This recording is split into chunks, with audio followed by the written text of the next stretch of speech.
রেস্টুরেন্টও same same আপনার coffee শপের মতোই খোলা হয়েছে। বার্গার দুই টাইপের বার্গার, একটা হচ্ছে আপনার স্পাইসি হবে। হ্যালো গাইস, আসসালামু আলাইকুম, it's me Tanmoy Tushar Nayan and welcome to my new channel. তো কেমন আছেন সবাই? আশা করি সবাই ভালো আছেন। এটা আমার ফার্স্ট ব্লগ, আশা করি সবাই সাপোর্ট করবেন। মূলত এই ব্লগটা হচ্ছে আমার কাজ নিয়ে, আমি কোথায় কাজ করি, কি কাজ করি, আজকে এটাই দেখাবো আপনাদের।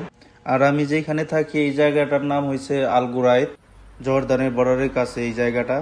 এর আগে আমি অনেক জায়গায় কাজ করছি, অনেক জায়গায় বলতে আমি একটা কোম্পানিতে ছিলাম, সেই কোম্পানির থেকে আমার না এক এক জায়গায় ট্রান্সফার করছিল, মানে এই জন্য আমার আর কি সৌদি আরবে কম বেশি অনেক জায়গায় কাজ করা হয়েছে। কিন্তু এই জায়গায় যে পরিমাণে শীত পড়ে, মানে কি বলবো, বলার বাইরে, মানে প্রচুর শীত পড়ে এইখানে। এক এক সময় তো আপনার মাইনাসে চলে যায়, আর এমনি তো সব সময় আপনার 3-4 এরকম থাকে, 3 বা 4 বা 5 5 না, সবসময় আপনার 2-3-এর মধ্যেই থাকে, বেশি 2-1 এরকম থাকে বেশি। আর মাঝে মধ্যে তো -2 -3-এ চলে যায়। এর আগে আমি আল বাহাতে ছিলাম, সেইখানেও দেখছি অনেক শীত পড়ে, আপনার 3 থেকে 4 মাস এরকম শীত থাকে ওইখানেও। তো যাই হোক, শীতের দিনে শীত লাগবে, এটাই স্বাভাবিক। আর আমি যেখানে কাজ করি এই সামনেই, আর 1 মিনিট লাগবে ওইখানে যাইতে। আর আমি এর আগে কোম্পানিতে ছিলাম, প্রায় 7 বছর কোম্পানিতে ছিলাম, শর্মার কোম্পানিতে। তো সেইখানে রেস্টুরেন্টে কাজ করা হইতো, শর্মার কাজ করা হইতো। আর এখন আমি কোম্পানির থেকে বেরিয়ে আসছি, বেরিয়ে এসে আমি আরেক জায়গায় কাফালা নিছি, যেখানে আছি আপাতত। এইখানেও আমি রেস্টুরেন্টের কাজই করি, আপনার বার্গারের কাজ। এইটা নতুন দোকান খোলা হয়েছে, আপনার 3-4 মাস হয় এই দোকানটা খোলা হয়েছে। এই তো এটা আপনার কমলা কালারের যে এটা দেখতেছেন এইটা। আর এটার পাশে আপনার মক্তব আছে, আর 2টা কফি শপ আছে। আর আমাদের এই রেস্টুরেন্টও সেম সেম আপনার কফি শপের মতোই খোলা হয়েছে, এটার যে ডিজাইনটা সব সেম সেম আপনার কফি শপের মতো। আর আমাদের এইখানে কেউ বৈশা খাইতে পারবে না, ডাইনিং স্পেস নাই এইখানে, আপনার সব পার্সেল। আপনার কিচেন সাইড হইতে এইটা, আর এটা হচ্ছে আপনার পিছন সাইড, রেস্টুরেন্টের পিছনের সাইড এটা।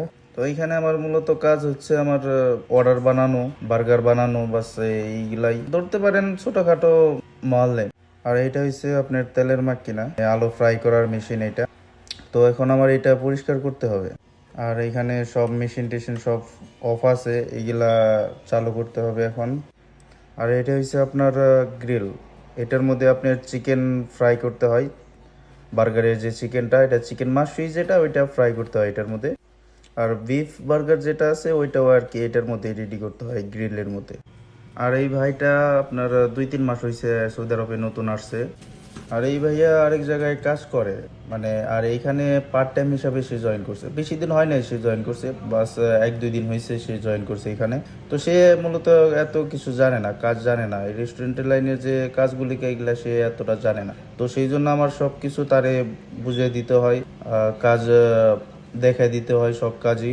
তো এখানে আমি তারে দেখাই দিতেছিলাম বিফ বার্গারের বিফটা কিভাবে রেডি করতে হয়, সেটাই দেখাইতেছিলাম। অ্যান্ড কত গ্রাম করে দিতে হয় সেটাই তারে দেখাইতেছিলাম। আর এটা হচ্ছে বিফ, আপনার বিফ বার্গারের বিফ, এটা এটা মেশিনের সাহায্যে ভাঙিয়ে নিতে হয়। আর আমাদের এই রেস্টুরেন্টে সব বার্গারই ফ্রেশ। এখন 2টা অর্ডার আসছে চিকেন বার্গারের, তো দেখুন কিভাবে বানাই আমি চিকেন বার্গার। আর এটা হচ্ছে চিকেন বার্গারের চিকেন, আমি আগে রেডি করে রাখছিলাম। তো এইটাকে এখন আমার ক্রিস্পি করতে হবে, আর ক্রিস্পি করার জন্য এটা আমার এখন ময়দার মধ্যে নিয়ে মিক্স করতে হবে। মিক্স করার পর এটা আমার তেলের মধ্যে ফ্রাই করতে হবে। তো এটা মূলত হয়ে গেছে এখন, এই তো পুরো একদম ক্রিস্পি। তো এটা আমার দুইটা বার্গার, দুই টাইপের বার্গার, একটা হচ্ছে আপনার স্পাইসি হবে, আর একটা উইদাউট স্পাইসি। আপনার এটা হচ্ছে স্পাইসি, এটা আপনার সস দেওয়া যে মিক্স করতেছে এটা স্পাইসি, আর একটা ওইটা আপনার উইদাউট স্পাইসি। আর এটাই হচ্ছে আমার রেগুলার কাজ, আমার রেগুলার ডিউটি হচ্ছে এটাই।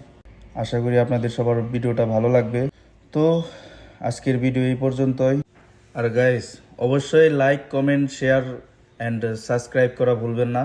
আর সবাই ভালো থাকবেন, সুস্থ থাকবেন, অবশ্যই নিজের শরীরের যত্ন নেবেন। ওকে গাইস, আল্লাহ হাফেজ।